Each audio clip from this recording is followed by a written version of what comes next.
Mga kachilaks, so good evening, good evening. Siyempre, kaya magandang gabi.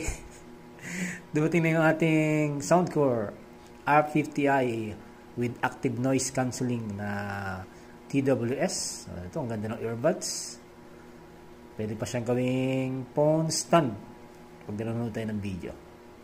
Ayos, ito yung box niya. Check natin. Ano ba yung kanyang laman? So, ito may mga paperworks. Kapal ng kanyang mga manual. So, ito yung kanyang earbuds. So, meron siyang anong tawag dito? Ayan. Meron siyang small at saka medium. Small at saka large. So, pampalit na sa nakakabit na anong tawag dito? Earbuds. Ayan ayan. So natin ating may charger. Yung charger nya Type C. Okay. So siyempre ito siya. Oops, ganda. So binili ko Shopee ay kulay green. Ganda Ito kulay green.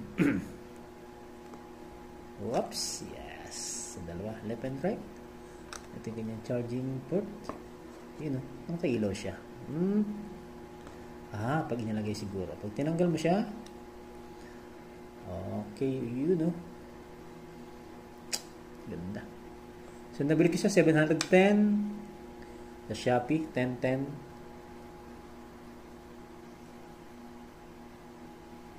Ganda, may mga ganito tayo.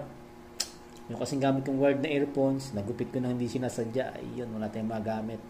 So, eto na. Yes. Pag kulay white, madumihin. Kaya siyempre, doon tayo sa medyo hindi masyadong dumihin.